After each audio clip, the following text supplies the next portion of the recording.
सर्दी हो या गर्मी, धूप हो या छांव, बिना किसी की परवाह किए हर दिन मेहनत करता है। हर वक्त वो पिसता है और कमाता है सिर्फ 2 वक्त की रोटी। ना ही बच्चों के लिए अच्छी शिक्षा, ना ही बच्चों के तन पर अच्छे कपड़े। उसकी ही फसलों का नहीं मिलता उसे ही उचित मूल्य। झेलता है महंगाई की मार। कौन सुनेगा अन्नदाता की आवाज? भारत एक कृषि प्रधान देश है, जहां ज्यादातर लोगों की जीविका पोषण कृषि पर ही निर्भर है। यहाँ तक कि हमारे देश के अन्नदाताओं के पसीनों से देश की प्रगति सींची जा रही है। देश का भविष्य उनके कंधों पर निर्भर है। शायद कभी हमने कल्पना भी नहीं की होगी कि जिस खेतों की मिट्टी से किसानों को इतना लगाव, वहां से कभी विद्रोह उपजेगा, कभी वहां से आंदोलन उठेगा। हमारे देश की प्रगति में किसानों की अहम भूमिका है, क्योंकि उनकी मेहनत से हमारा देश आगे बढ़ रहा है। लेकिन शायद ये सिर्फ हमारे लिए चंद लाइनें रह गई। हमारे जहन में उनकी मेहनत की तस्वीर धुंधली पड़ती जा रही है। हम उनकी मेहनत को भूलते जा रहे हैं। शायद इसीलिए लोकतंत्र का राग अलापते हम भारतीय उनके साथ अलोकतांत्रिक हो रहे हैं, दुर्व्यवहार कर रहे हैं। सिर्फ यही नहीं, उन किसानों के कंधों का सहारा लेकर जो सरकारें अपने राजनीतिक लक्ष्य को भेदती हैं, जरूरत पड़ने पर जब उन्हीं कंधों को सहारे की जरूरत पड़ती है, तो उन सरकारों को अपने राजनीतिक स्वार्थ के अलावा ना तो कुछ दिखाई देता है और ना ही सुनाई देता है। देश में कृषि विधेयक पास हो चुका है, जिसका विरोध देश में कृषि विधेयक बिल पास हो चुका है, जिसका विरोध किसानों द्वारा लगातार किया जा रहा है। यहाँ तक कि उस बिल को किसान विरोधी बताया जा रहा है, लेकिन उनकी बात सुनने वाला कोई नहीं। इसी संबंध में जब हमारे संवाददाता देश के विभिन्न राज्यों में किसानों से मिले, तो किसानों का दर्द छलक पड़ा। आइए देखते हैं इस रिपोर्ट में। किसानों की आमदनी 2022 तक दोगुनी करने के लक्ष्य से चल रही मोदी सरकार ने कृषक उत्पादों की बिक्री के लिए राज्यों के कृषि उपज विपणन समिति APMC कानून के तहत संचालित मंडियों के अलावा एक वैकल्पिक चैनल मुहैया कराने के लिए एक नया कानून बनाया है। नए कानून में गेहूं, चावल, अन्य मोटा अनाज जैसे कि दालें, तिलहन, खाद्य तेल, साग सब्जी, फल, मेवा, मसाले, गन्ना, बकरी, मछली, डेयरी उत्पाद सहित ऐसे कई खाद्य पदार्थ हैं जिनका नैसर्गिक या प्रसंस्कृत रूप से मानव उपभोग करता है, उनको कृषक उत्पाद कहा गया है। इस कानून के प्रावधानों के अनुसार किसी किसान या व्यापारी या इलेक्ट्रॉनिक व्यापार और लेन देन करने वाले प्लेटफॉर्म को किसी व्यापार क्षेत्र में कृषक उपज में अंतर्राज्यीय या राज्य के भीतर व्यापार करने की आज़ादी होगी, मगर किसान उत्पादक संगठनों या कृषि सहकारी सोसाइटी के सिवा कोई भी व्यापारी आयकर अधिनियम 1961 के तहत पैन कार्ड या केंद्र सरकार द्वारा अधिसूचित किसी दस्तावेज के बगैर किसी व्यापार क्षेत्र में किसी कृषक या किसी अन्य व्यापारी के साथ अनुसूचित कृषक उत्पादों का अंतर्राज्यीय व्यापार या राज्य के भीतर व्यापार नहीं कर सकेगा। हालांकि केंद्र सरकार किसान उत्पादक संगठन या कृषि सहकारी सोसाइटी द्वारा भुगतान की अलग प्रक्रिया बना सकती है, तो वहीं कृषि विधेयकों को लेकर राजनीति तेज है। विपक्ष ने जोरदार ढंग से नए प्रावधानों की खिलाफत की है। पंजाब, हरियाणा और पश्चिमी उत्तर प्रदेश के किसान इन बिलों को लेकर खासे आक्रामक है। पंजाब में 25 सितंबर को किसानों ने भारी विरोध प्रदर्शन कर ऐलान किया है। संसद में भी सरकार को इस मुद्दे पर लगातार घेरा जा रहा है, हंगामा हो रहा है। चूँकि मुद्दा किसानों से जुड़ा हुआ है, इसलिए कोई राजनीतिक दल खुद को उनका हितैषी साबित करने से चूकना नहीं चाहता। सरकार ने क्या बदलाव किए हैं उसे लेकर किसानों के मन में कई शंकाएं हैं। इन्हीं शंकाओं को दूर करने के लिए नरेंद्र मोदी सरकार ने अखबारों में विज्ञापन देकर स्थिति साफ करने की कोशिश की है। 6 बिंदुओं पर सरकार ने झूठ और सच को सामने रखा है। झूठ यह है कि किसान बिल में असल में किसानों को न्यूनतम समर्थन मूल्य न देने की साजिश है। सच में यह बताया गया कि किसान बिल का न्यूनतम समर्थन मूल्य से कोई लेना देना नहीं, एमएसपी दिया जाएगा और भविष्य में दिया जाता रहेगा। झूठ में अब मंडियां खत्म हो जाएंगी, सच में मंडी सिस्टम जैसा है वैसा ही रहेगा। लोग कह रहे हैं यह किसान विरोधी बिल है, सच में किसान बिल से किसानों को आज़ादी मिलेगी। अब किसान अपनी फसल किसी को भी कहीं भी बेच सकते हैं। इससे वन नेशन वन मार्केट स्थापित होगा। बड़ी फूड प्रोसेसिंग कंपनियों के साथ पार्टनरशिप करके किसान ज़्यादा मुनाफा कमा सकेंगे। साथ ही झूठ में कॉन्ट्रैक्ट के नाम पर बड़ी कंपनियां किसानों का शोषण करेगी, जिसमें सच में यह बताया गया है कि समझौते से किसानों को पहले से तय दाम मिलेंगे, लेकिन किसान को उनके हितों के खिलाफ नहीं बांधा जा सकता है। किसान उस समझौते से भी कभी भी हटने के लिए स्वतंत्र होगा, इसके लिए उसे कोई पेनाल्टी नहीं ली जाएगी। झूठ में कहा गया है कि किसानों की जमीन पूंजीपतियों को दे दी जाएगी। सच में बिल में यह साफ कहा गया है किसानों की जमीन की बिक्री, लीज और गिरवी रखना पूरी तरह प्रतिबंधित है। समझौता फसलों का होगा, जमीन का नहीं। झूठ में किसान बिल से बड़े कॉर्पोरेट को फायदा है, किसानों को नुकसान है। सच में कई राज्यों में बड़े कॉर्पोरेट्स के साथ मिलकर किसान गन्ना, चाय, कॉफ़ी जैसी फसल उगा रहे हैं। अब छोटे किसानों को ज़्यादा फायदा मिलेगा और उन्हें तकनीक और पक्के मुनाफे का भरोसा मिलेगा। फिलहाल मोदी सरकार का यह विज्ञापन किसानों को कितना समझा सकता है या तो आने वाला वक्त ही बताएगा, लेकिन इस बिल का विरोध मुख्य रूप से पंजाब, हरियाणा और पश्चिमी उत्तर प्रदेश के बड़े किसान बड़े ही गंभीरता के साथ कर रहे हैं। पूरे देश में किसान इसका विरोध कर रहे हैं। इन किसानों को डर लगता है कि सरकार धीरे धीरे एमएसपी और सरकारी खरीद की परंपरा खत्म कर देगी। बता दें कि इन राज्यों में बड़े बड़े किसान हैं और सरकारी खरीद को लेकर इंफ्रास्ट्रक्चर काफ़ी मजबूत है। सरकार ने 23 फसलों के लिए एमएसपी का निर्धारण किया है। हालांकि वह फूड कॉर्पोरेशन ऑफ इंडिया की मदद से केवल गेहूं और चावल की खरीद करती। पिछले कुछ समय से वह दलहन की भी खरीदारी कर रही।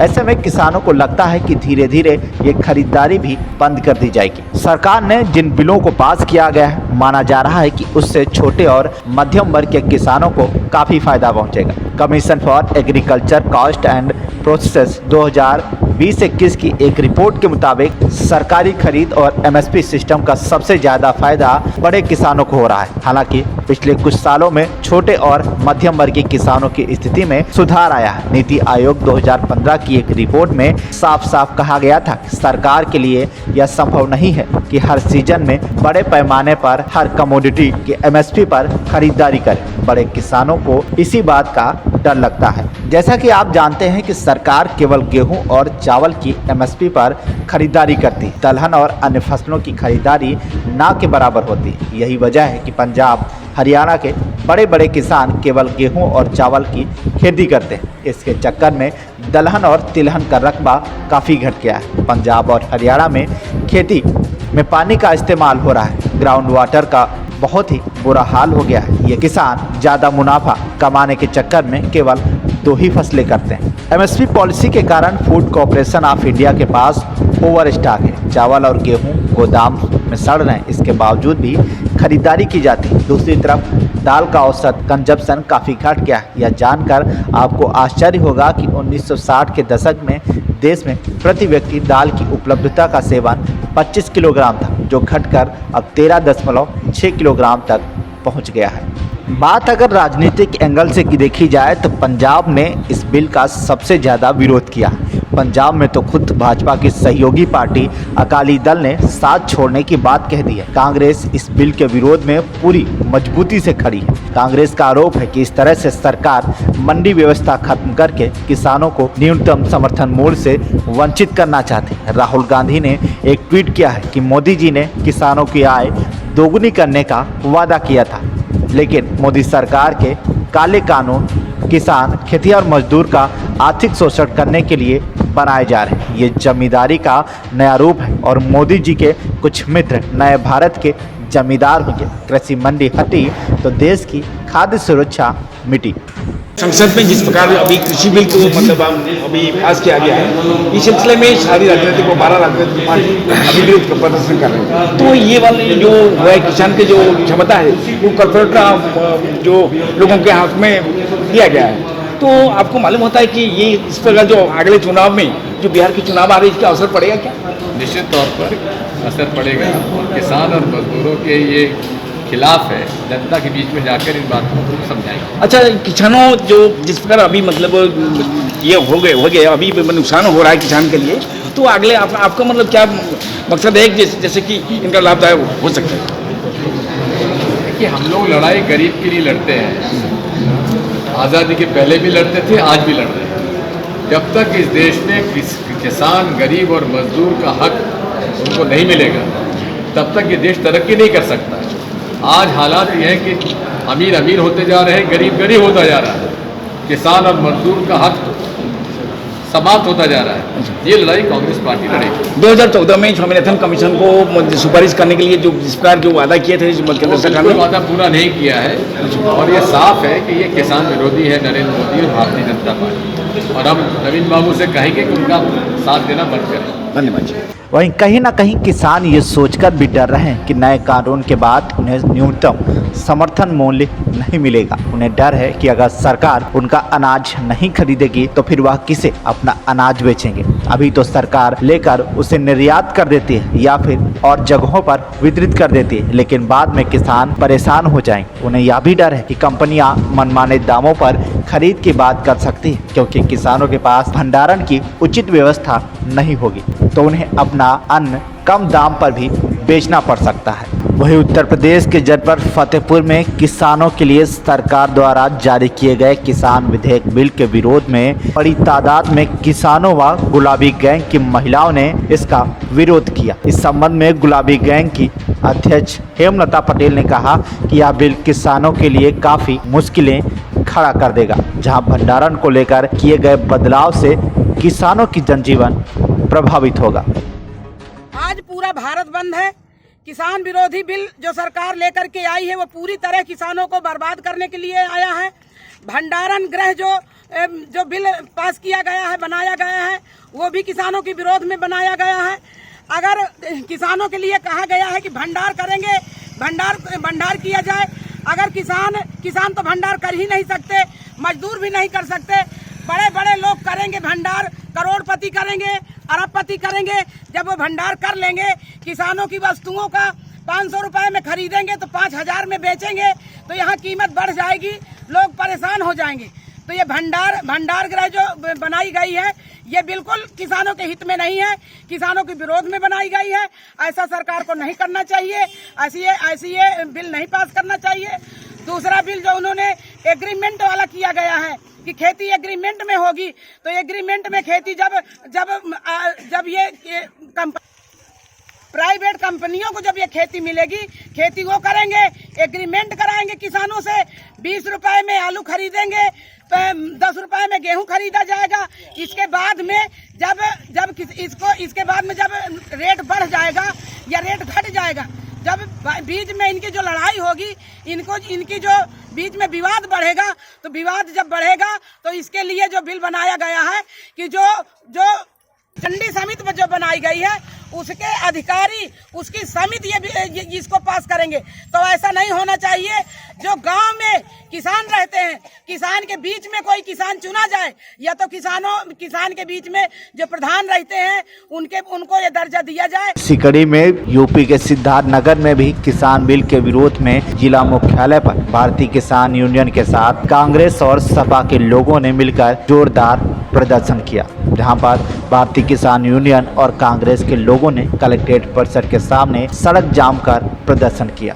आज राज्यसभा में अपने आप इसको पारित कर दिया जा रहा है। और किसानों के लिए आप क्या कहें, मोदी सरकार ने इससे पहले नोटबंदी लाई तो काला धन तो वापस आया नहीं, जीएसटी लाई, किसी भी व्यापारी को फायदा हुआ नहीं। अब जो उनको किसान दिख रहा है उनके पीछे पड़ गई है। किसान को जो देश की मूल नींव है, उनको दिख रहा है कि इस मंदी के दौर में जब देश की जीडीपी -23% है, तो भी किसानों ने प्लस 3.5% की जीडीपी प्रोड्यूस की है। भारत में आज चक्का जाम का आयोजन किया गया था कि सड़क पर किसान उतर करके अपनी बात को रखा जाए ताकि पार्लियामेंट तक हमारी आवाज जाए। हमारा आप लोगों से भी निवेदन है कि आप लोग हमारी बात को पार्लियामेंट तक पहुंचावें। यहाँ आने वाले दिनों में किसान जो अन्नदाता है, जो पूरी दुनिया को अनाज खिला करके पैदा करता है और खिलाता है। कानून लाया गया जिसमें एमएसपी को समाप्त करने की बात कही गई है, लेकिन भारतीय किसान यूनियन इस बात का मांग कर रही है कि एमएसपी को कानूनी रूप दिया जाए कि एमएसपी से नीचे बाजार में कोई सामान न मिले। दूसरी बात है, दूसरा कानून है भंडारण अनलिमिटेड की बात सरकार ने कर दिया। पार्लियामेंट में जो कानून आ रहा है उसमें यह है कि भंडारण अनलिमिटेड किया जाता है कि कोई भी आदमी कितना भी भंडारण कर। जैसे आपका अभी प्याज का रेट 5 रुपया से 10 रुपया था, आज पूंजीपतियों के हाथ में चला गया तो प्याज का रेट 50 रुपया हो गया। तो इस ऐसे गंदे कानून के लिए आने वाले भविष्य में अगर ये कानून बनता है तो चावल और गेहूं भी इसी तरह से 100 रुपया 200 रुपया किलो बिकने लगेगा और देश का किसान और गरीब मजदूर। यूपी के हरदोई में भारतीय किसान यूनियन लोकतांत्रिक के द्वारा सिनेमा चौराहे पर किसान विरोधी अध्यादेशों की प्रतियां जलाई गई और एसडीएम को ज्ञापन दिया गया। तो वहीं ललितपुर में भारतीय किसान यूनियन इन अध्यादेशों को कृषि क्षेत्र में अपने कंपनी राज के रूप में देख रहा है। तो वहीं कुछ राज्य सरकारों द्वारा इसको संघीय ढांचे का उल्लंघन मानते हुए वापस किए जाने की मांग की जा रही। देश के अनेक हिस्सों में किसान इसका विरोध कर रहे हैं। साथ ही यूपी के सीतापुर में किसानों ने नेशनल हाईवे को जाम किया। किसान बिल की हजारों की संख्या में किसान विरोध प्रदर्शन करते दिखाई दिए। तरह से पुलिस व प्रशासन के अधिकारियों ने समझा बुझाकर जाम खुलवाया। यूपी के कानपुर में भी किसान विरोधी कृषि बिल के विरोध में विकास भवन में किसान कांग्रेस कानपुर ने जोरदार प्रदर्शन किया। किसान कांग्रेस के जिलाध्यक्ष नरेंद्र चंचल कुशवाहा के नेतृत्व में विकास भवन रावतपुर कानपुर में प्रदर्शन कर अल्पसंख्यक विभाग के चेयरमैन तौफीक अहमद खान ने बताया कि केंद्र सरकार द्वारा लाया जा रहा किसान विरोधी बिल के विरोध में जोरदार प्रदर्शन किया गया है। साथ ही सीडीओ को ज्ञापन दिया जाएगा। बस किसान सभा के कुछ लोग ज्ञापन लेकर किन समस्याओं को लेकर के आपके पास आए? किसान सभा के लोग हमारे पास मुख्य से 5 समस्याओं को लेकर आए हैं। उसमें 3 जो कृषि संबंध जो संशोधन बिल अभी पास हुए उनके संबंध में, और 2 अन्य मांगे हैं जो पराली जलाने के संबंध में, और दूसरा जो किसानों की जो है धान खरीद के संबंध में है। ये सभी जो हम मांगे जो है सरकार से संबंधित है और हम इनकी सभी मांगों को जो है वहाँ भिजवा रहे हैं। सर किस तरीके से इनकी समस्या का सर समाधान हो पाएगा? इनकी समस्याओं का समाधान जो है तहसील स्तर से नहीं हो सकता। जैसे जो बिल का मामला है, बिल का मामला वो संसद ही कर सकते हैं, केंद्र सरकार के अंडर में है।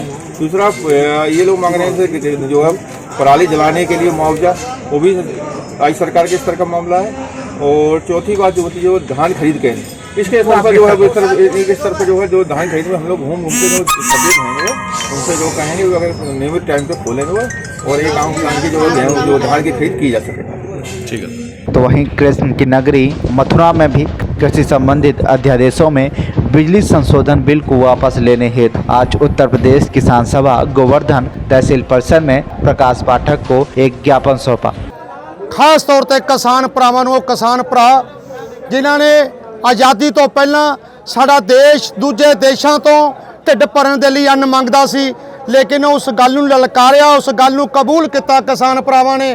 खेतां दे विच अपना पसीना बहा के अज केवल साडे देश नूं अन्न निर्भर दे उत्ते नहीं बनाया। अज सानूं बड़ी खुशी दे नाल, बड़े मान ते गर्व दे नाल मैं इस मीडिया के सामने गल कहना कि केवल साडा देश ही अन्न दे उत्ते आत्म निर्भर नहीं, अज साडा देश दूजियां देशां नूं भी अन्न सप्लाई करदा है। अज साडे सेंट्रल सरकार ने उन्हां किसानां भरावां दे उत्ते चोट कीती है, भावें असीं वपार वर्ग दे नाल रिलेटेड हाँ, अज असीं उन्हां नाल मोढे ला के खड़े हाँ। केवल उरे संघर्ष की गल नहीं, जिहड़ा भी कोई ये फैसला समूची जथेबंदी लऊ उन्हां नाल मोढा ला के उन्हां च खड़ांगे जिन्हां च कि अंतिम काला कानून जिहड़े पंजाब दे लोकां दे उत्ते थोपिया इस नूं वापस नहीं कराउंदे। सारा जिहड़ा धरना लाया गया इहदे वास्ते आपां की कहना चाहुंदे? जिहड़ा अज असीं धरना लाया ये जो केंद्र सरकार ਵੱਲੋਂ किसान विरोधी बिल लिआंदे गए ने उन्हां दे विरोध करन वास्ते असीं अज सारे पंजाब दे विच अकाली दल ਵੱਲੋਂ सारे धरने लाए गए ने। जगह जगह असीं धरने लाए ने, सड़कां जाम कीतियां ने तां जो केंद्र सरकार जो सुत्ती पई है किसान मारू नीति नाल बिल ले गई है उन्हां नूं असीं ये बिल जिन्ना चिर वापस नहीं लैंदे उन्ना चिर श्रोमणी अकाली दल ਵੱਲੋਂ ये संघर्ष जारी रहेगा। अस्तीफे संबंधी तुसीं की कहोगे? अस्तीफा जो बीबा हरसिमरत ने दिता है वो बहुत सोच समझ के अस्तीफा दिता है। सानू कोई वजीरियां की लोड़ नहीं है, सानू अलायंस की कोई लोड़ नहीं है। ये जो धक्का साडे नाल पंजाब के किसानां नाल कीता क्योंकि साडा जो पंजाब है एक किसान सूबा है। खेती तो वहीं बिहार में जाप के विरोध प्रदर्शन में पूर्व विधायक रामचंद्र यादव भी एक गाड़ी पर बैनर और लाउड स्पीकर के साथ विरोध कर रहे थे। सोशल मीडिया पर एक वीडियो वायरल हो रहा है जिसमें जाप कार्यकर्ताओं को लाठी डंडों से पीटते देखा जा सकता है। पिटाई के दौरान कुछ कार्यकर्ता सड़क पर भाग रहे हैं, उनके पीछे पड़े लोग दौड़ाकर पीटते दिखाई दे रहे हैं। हालांकि पीटने वाला कौन है और भागने वाला कौन है, इस बारे में साफ साफ कुछ नहीं कहा जा सकता। लेकिन ट्विटर पर वीडियो साझा करते हुए पप्पू यादव ने यह आरोप लगाया कि किसान के लिए आंदोलन कर रहे हमारे माननीय पूर्व विधायक रामचंद्र यादव जी पर बीजेपी के गुंडों ने हमला करके करारा जवाब बीजेपी के गुंडों ने हमला किया है, जिसका बिहार की जनता करारा जवाब देगी।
वीडियो बीजेपी दफ्तर के सामने का बताया जा रहा है। कहा जा रहा है कि दोनों पक्षों में झड़प तब शुरू हुई जब जाप कार्यकर्ता का ग्रुप बीजेपी दफ्तर के सामने पहुंचा। तो वहीं बीजेपी ने आरोप लगाया है कि दफ्तर के गेट पर खड़े होकर जाप कार्यकर्ता नारेबाजी कर उकसा रहे थे। पार्टी के मीडिया प्रभारी राजेश झा ने कहा कि अगर कोई हमारे घर में घुसकर हमला करेगा तो कार्यकर्ता उसका जवाब देंगे ही। उन्होंने कहा कि विरोध करने की इजाज़त है, मगर इसका मतलब यह नहीं कि किसी के दफ्तर में विरोध करेंगे।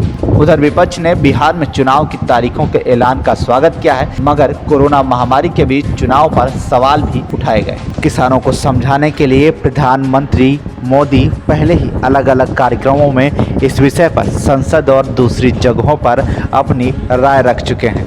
लेकिन किसान संगठनों का आरोप है कि नए कानून के लागू होते ही कृषि क्षेत्र में पूंजीपतियों या कॉरपोरेट घरानों के हाथों में चला जाएगा और इसका नुकसान किसानों का होगा। कृषि मामलों के जानकार देवेंद्र शर्मा के मुताबिक किसानों की चिंता जायज है। बीबीसी से बात करते हुए उन्होंने कहा कि किसानों को अगर बाजार में अच्छा दाम मिल ही रहा होता तो वह बाहर क्यों जाते। उनका कहना है कि जिन उत्पादों पर किसानों को एमएसपी नहीं मिलती उन्हें वह कम दाम पर बेचने को मजबूर हो जाते हैं। फिलहाल किसान विधेयक बिल कितने किसानों के लिए लाभकारी होंगे यह तो आने वाला वक्त ही बता पाएगा। लेकिन किसान जो अन्नदाता है वह आज भी अपनी फरियाद को लेकर सड़कों पर है, जिसकी सुनने वाला कोई नहीं दिखाई दे रहा।